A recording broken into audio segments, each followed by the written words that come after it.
Vous savez, la question de la richesse et de l'argent a toujours été une question qui a envoûté et fasciné les gens depuis l'aube de l'humanité. Elle a toujours été le point de mire et elle a été le sujet de dispute et le pôle d'attraction des opinions. Et comme c'est une question dont on parle souvent, ce n'est pas étonnant que presque tout le monde ait son opinion sur la richesse et sur l'argent et la fortune et la prospérité et tout ça. Nous avons toutes sortes d'attitudes à l'égard de l'argent. Et elles varient à mesure que les gens varient. En fait, j'ai entendu parler d'un type qui a exprimé son opinion sur la question de richesse. Il a dit, la richesse, c'est la capacité de gagner assez d'argent pour vous acquitter de vos obligations financières que vous n'auriez pas encourues si vous ne gagniez pas tant d'argent. Et quand on a demandé à un autre monsieur ce que voulait dire la richesse pour lui, ce que signifiait la richesse pour lui, voilà ce qu'il a dit. La richesse extraordinaire, c'est quand vous avez un revenu qui dépasse celui du beau-frère de votre femme d'au moins $5 000 par an. Je vais arrêter d'en parler de peur de créer des ennuis familiaux à l'heure du déjeuner. Quelle que soit leur situation financière, les gens parlent de l'argent. Les gens ont leurs opinions là-dessus. Ils ont leur attitude là-dessus. Ils ont leur avis personnel d'une façon ou d'une autre. Et du temps de Jésus, quand il a marché sur cette terre, ça ne faisait pas exception. Les gens débattaient et discutaient de la richesse, de l'argent, de l'abondance, comme ils le font aujourd'hui, voire davantage. Les gens posaient des questions. L'argent est-il bon? Est-il mauvais? Est-il neutre? Est-il important? Est-ce qu'il influe vraiment sur la vie éternelle? Etc. Et Jésus a été impliqué dans cette discussion. En fait, je crois probablement plusieurs fois. Nous en avons quelques exemples dans la Bible. Et comme nous étudions la série de messages, que voulait dire Jésus en disant tel ou tel, nous allons étudier Matthieu chapitre 19 à partir du verset 23. Maintenant, cette déclaration de Jésus au sujet du chameau qui passe par le trou d'une aiguille suivait en fait de près la rencontre de Jésus avec un riche célibataire, probablement le plus beau parti d'Israël. Bien, la Bible ne le dit pas, mais on pourrait le supposer. Elle dit qu'il était riche, qu'il était jeune et qu'il était chef de la synagogue. Non, mais vous avez là, mes amis, trois choses très importantes qui se trouvent en fait dans un seul homme. Il était jeune, il était riche et il était chef de la synagogue. Et cet homme vient poser une question à Jésus, remonter quelques versets. Verset 16 de Matthieu 19, c'est le début de cette rencontre. Jésus était là à enseigner aux gens et ce jeune homme vient à lui et lui pose une question. Maître, que dois-je faire pour avoir la vie éternelle? Maintenant, ce jeune homme vertueux, pieux et riche était probablement agité de l'intérieur. Il était probablement vide de l'intérieur. Il n'avait probablement pas la paix intérieure. Et il vient poser sa question à Jésus. Malgré toutes ses activités religieuses, il n'avait pas l'assurance du pardon. Malgré tous ses rituels à la synagogue, en sa qualité de chef de synagogue, il n'avait pas l'assurance du royaume de Dieu. Malgré toute sa richesse et tout son argent, il était agité, il était mécontent et il n'avait pas la paix. Il vient alors à Jésus et lui dit, « Maître, que dois-je faire pour avoir la vie éternelle ?» À propos de l'importance primordiale de la question de ce jeune homme, l'idée primordiale qui motive cette question, c'est « Que dois-je faire, moi ?» Encerclez-moi, que dois-je faire pour entrer au ciel? En d'autres termes, combien ça va me coûter? Dis-moi, le prix est-il élevé? Y a-t-il quelques rituels religieux que je dois pratiquer? Y a-t-il une formule secrète que je dois trouver moi-même? Y a-t-il une obligation dont je dois m'acquitter? Jésus, dis-le-moi et dis-le-moi vite. Je suis convaincu qu'il était le premier Américain.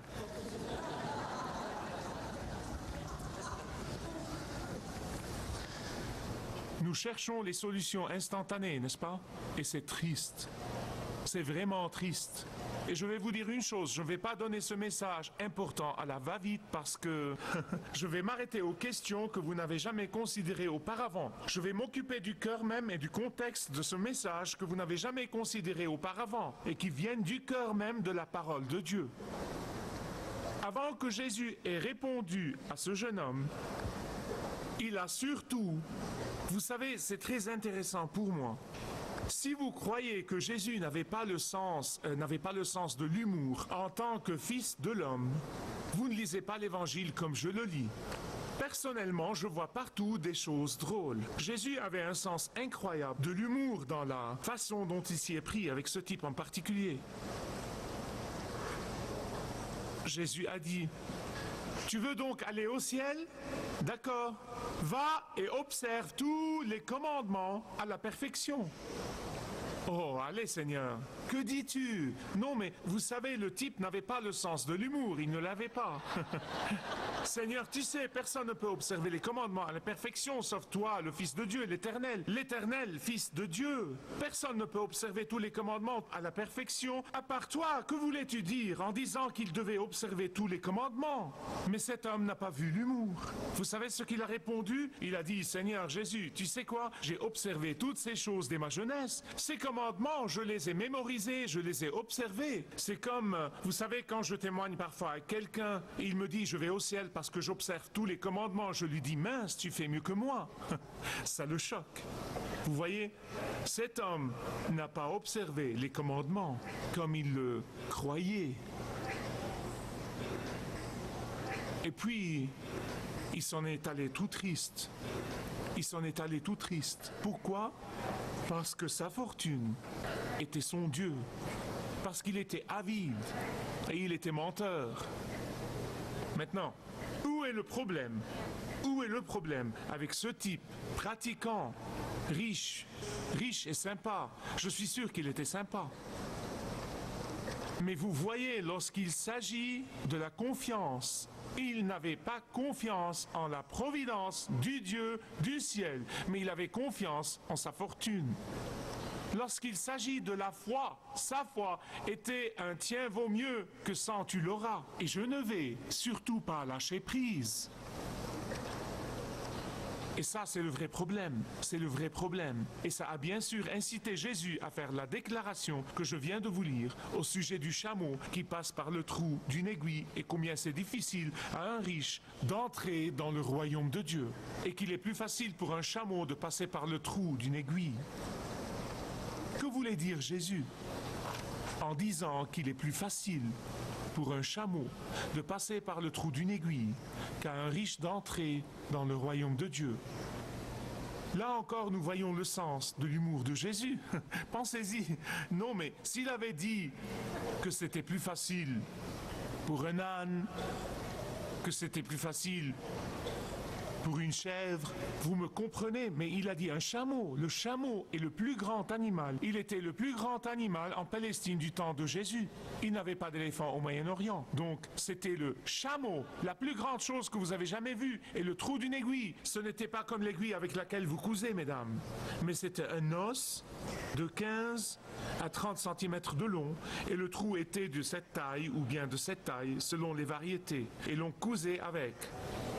Que veux-tu dire? Le plus petit espace, le plus grand animal. Ce n'est pas logique. C'est censé être drôle. Ça fait rien. Ils n'ont pas ri non plus. Avant de vous dire ce que Jésus voulait dire par là, je veux vous parler de 4 faux sentiments de sécurité que la richesse crée. Et à propos, permettez-moi de m'arrêter là, de m'interrompre, d'accord? C'est un aparté. C'est la tournée du patron. Tout le monde dans cette salle est considéré comme riche du point de vue biblique. Si vous me regardez à la télé, vous avez une télé, vous êtes riche selon 95% des critères du monde. Alors ne changez pas de station, ne quittez pas en disant « Eh bien, Michael ne s'adresse pas à moi. Je m'adresse à vous tous, je m'adresse aussi à moi. » D'accord? Amen. Que Dieu vous bénisse. 4 faux sentiments de sécurité. Numéro 1. La richesse peut créer un faux sentiment de sécurité. La richesse peut créer un faux sentiment de sécurité parce qu'elle peut pourvoir aux besoins physiques des riches qui sont plus enclins à compter sur leur argent que sur Dieu. L'ange de l'église de Laodicée, dans le livre d'Apocalypse, dit « Je suis riche, je me suis enrichi et je n'ai besoin de rien. » Et Jésus dit à cette église, en ce qui concerne ta vie spirituelle, tu ne sais pas combien tu es malheureux, tu es misérable, tu es pauvre, tu es aveugle et tu es nu. Deuxièmement, la richesse crée un faux sentiment d'autosuffisance. La richesse dit « Je n'ai besoin de personne dans ma vie ». La richesse dit « Je peux acheter n'importe qui dans ma vie ». La richesse pense qu'elle n'a aucunement besoin des ressources divines, qu'elle n'a pas besoin de la providence divine. Elle donne un faux sentiment d'autosuffisance. Voilà pourquoi l'apôtre Paul, le grand apôtre, écrit au pasteur de l'église d'Éphèse, qui n'était autre que Timothée, dans 1 Timothée chapitre 6, verset 17. Écoutez ce qu'il dit. Il dit « Recommande à ceux qui sont riches dans le siècle présent ». Il n'a pas dit au pasteur de mendier, il n'a pas dit au pasteur d'implorer, il n'a pas dit au pasteur de demander la charité et de demander l'aide. Absolument pas. Il a dit « Recommande à ceux qui sont riches dans ce monde, dans le siècle présent, de ne pas être orgueilleux et de ne pas mettre leur espérance dans des richesses qui sont des richesses incertaines, mais de mettre leur espérance en Dieu qui nous donne avec abondance toutes choses pour que nous en jouissions. Troisièmement, la richesse crée un faux sentiment d'attachement à ce monde. Écoutez ce que dit Jésus. Il dit, car là où est ton trésor, là aussi sera ton cœur. Et tant que leur trésor est attaché à ce monde, ils ne peuvent pas attacher une grande valeur aux choses de Dieu. La quatrième chose est, la richesse crée un faux sentiment de la faveur de Dieu. Ça n'a rien à voir avec l'intendant qui a été béni de Dieu, qui a donné fidèlement et Dieu lui donne de nouveau. Et il donne et Dieu lui donne de nouveau parce que Dieu veut voir son ministère progresser. Il veut voir sa gloire révélée. C'est différent. C'est différent. En fait, en octobre 1995, le magazine Harper a déclaré que 70% des Américains pensent que leur situation financière montre essentiellement la faveur que le Seigneur leur accorde. Donc, que voulait finalement dire Jésus en disant qu'il est plus facile pour un chameau de passer par le trou d'une aiguille qu'à un riche d'entrer dans le royaume de Dieu? J'ai dû vous expliquer ces 4 choses des Écritures avant d'arriver à la conclusion.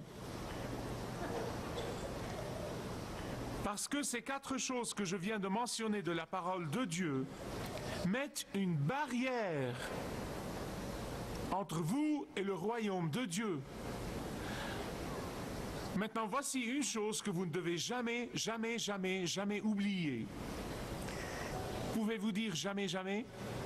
Jamais oublier, d'accord? Même si vous oubliez toutes les autres choses, je ne veux pas que vous oubliez ce que je vais vous dire. Souvenez-vous que tous les auditeurs de Jésus, tous étaient juifs. Vous vous dites, nous sommes venus ici ce matin pour que tu nous dises ce qui est évident?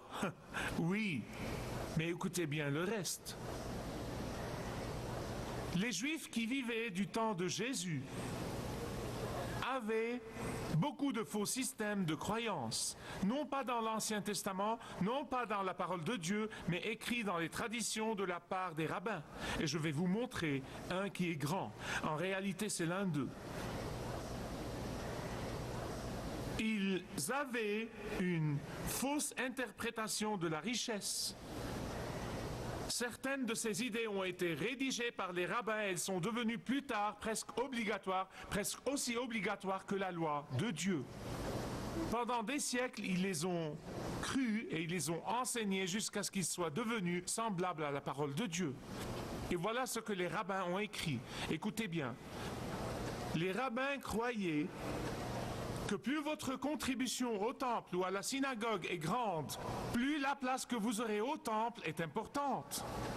De ce fait, il s'ensuit naturellement que si vous donnez plus, vous aurez une meilleure place au temple et cela veut dire que vous aurez une meilleure place au ciel.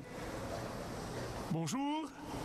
Maintenant, vous comprenez pourquoi les disciples étaient très étonnés. Ils disaient, minute, Jésus, si les riches qui donnent tant d'argent et prennent les bonnes places au temple et à la synagogue ne vont pas entrer au ciel, les pauvres n'auront aucune chance. Et Jésus dit, écoutez-moi, vous vous trompez. C'est un faux enseignement. C'est une mauvaise pratique. Parce que vous avez oublié le commandement de Dieu lui-même au profit de la tradition et de l'enseignement des rabbins. Vous avez oublié une chose très importante et que vous ne devriez jamais oublier. Voilà pourquoi j'ai dit jamais.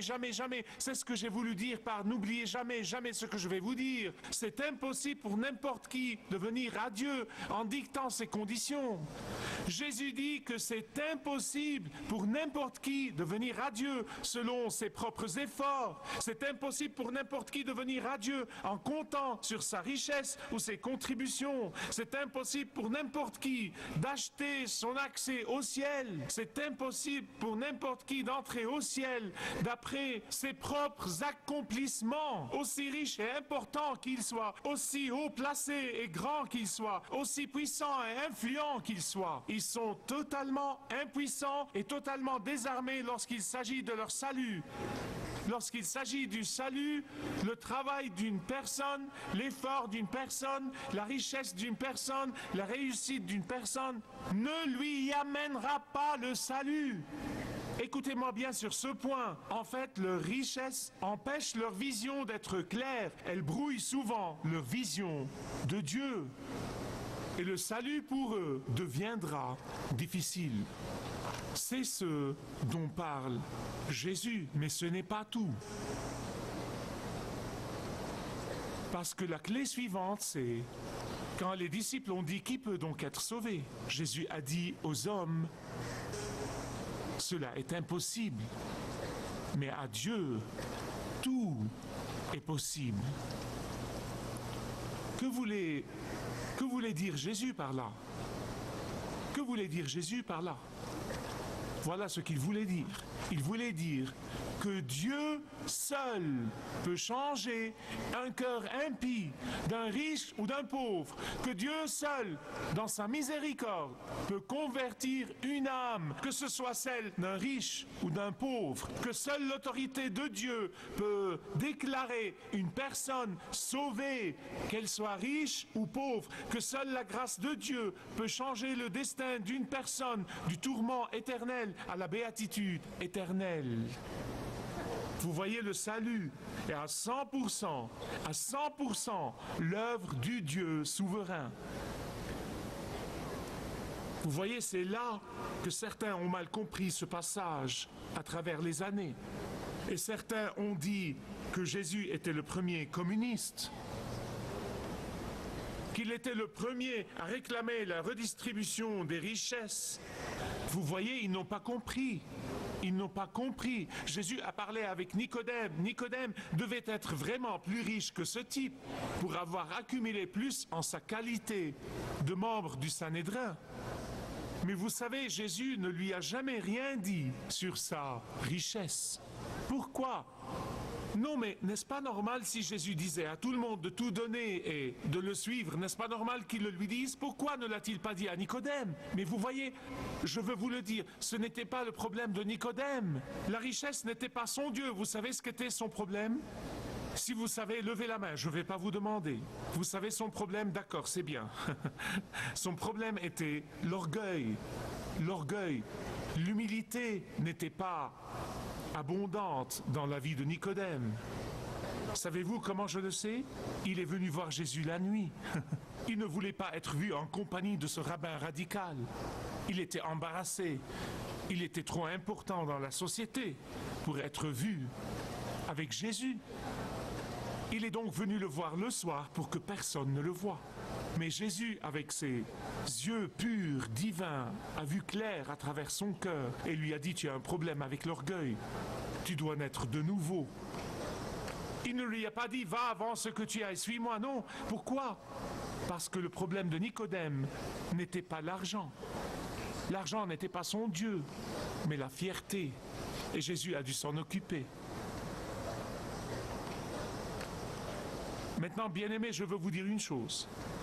Quand une personne riche vient à Jésus-Christ dans le repentir et la foi, cette personne ira au ciel. De la même façon, oui, de la même façon dont une personne qui n'a pas même 2 sous va au ciel. De la même façon, c'est ce que dit Jésus, c'est le cœur de ce que dit Jésus. Et si vous le manquez, vous manquez tout. Que vous soyez riche ou pauvre, vous ne pouvez venir à Dieu qu'à travers le sang de Jésus-Christ répandu au calvaire. Et voilà pourquoi la parole nous dit qu'à Dieu, tout est possible. Puisque c'est lui qui va vous prendre au ciel, et non pas ce que vous possédez, et non pas ce que vous avez fait, et non pas ce que vous avez donné. Lorsqu'il s'agit du salut, le terrain est plat au pied du calvaire. Et c'est ce que dit Jésus. À Dieu, tout est possible. Vous savez, j'espère que vous pouvez dire ça avec des émotions contrôlées parce que j'ai eu la joie, tout au long de mes 30 années de ministère, j'ai eu le grand privilège, j'ai eu la grande joie de voir des hommes et des femmes riches venir à Jésus-Christ et consacrer leur richesse à la gloire du Seigneur. Je l'ai vu trop de fois pour en douter. Vous voyez, c'est ce dont parle le Seigneur Jésus. Leur richesse ne les a pas amenés au salut, mais le salut les a amenés à consacrer leur richesse à la gloire de Jésus. Avant de clôturer, il y a une chose que vous ne devez pas manquer parce que ceux de vous qui lisent des commentaires, vous dites probablement, vous savez, j'ai lu un livre de Docteur Je sais tout il y a quelques années.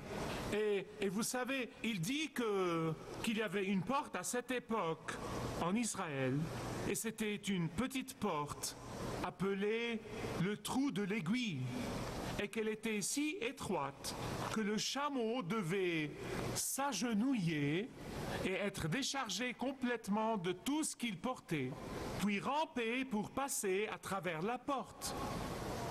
Ce qui veut dire que vous devez tout abandonner avant d'arriver au ciel. Ce n'est pas vrai du tout. Savez-vous pourquoi c'est invraisemblable ? Il n'y a pas une parcelle d'évidence historique ou une évidence archéologique qu'il y avait une telle porte. Et au lieu de faire ça, ils pouvaient marcher juste autour de la porte et contourner le mur pour aller là où ils vont. Quand Jésus a parlé d'un trou d'une aiguille, il parlait du trou d'une aiguille. Et il parlait également d'un chameau. Voilà pourquoi c'est si drôle.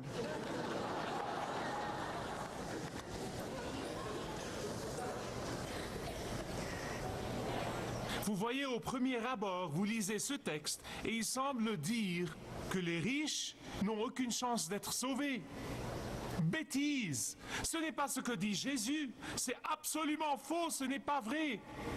Ça n'a rien à voir avec ce que vous possédez. C'est une interprétation absolument fausse de ce que dit Jésus. Jésus ne considérait pas du tout les riches comme étant par nature loin du royaume de Dieu. Non, non, non, non, non, loin de là. Il a dit que lorsqu'il s'agit du salut, par la foi seule, l'argent ne donne à la personne aucun avantage supplémentaire qui pourrait assurer ce salut. Il dit que lorsqu'il s'agit du salut par la grâce seule, la richesse ne vous dépanne pas. Bien-aimé, il s'agit de savoir s'il y a une chose dans votre vie qui vous empêche de venir au Christ et de recevoir la vie éternelle et le don gratuit de Dieu, le pardon. Qu'est-ce que c'est? Vous voyez, ce n'est pas forcément la richesse, ça pourrait être l'orgueil, ou bien ce pourrait être également une relation qui est impie. Ce pourrait être un style de vie qui ne glorifie pas Dieu. Quoi que ce soit, seul vous et Dieu savez quelle est cette idole qui vous éloigne de la vie éternelle. Et la question ultime, comme vous sortez de cette salle, la question ultime que je prie qu'elle résonne à vos oreilles et qu'elle résonne dans votre esprit pour les jours à venir dans votre vie, êtes-vous prêt à l'abandonner ou à lui permettre d'être un empêchement de pouvoir hériter la vie éternelle?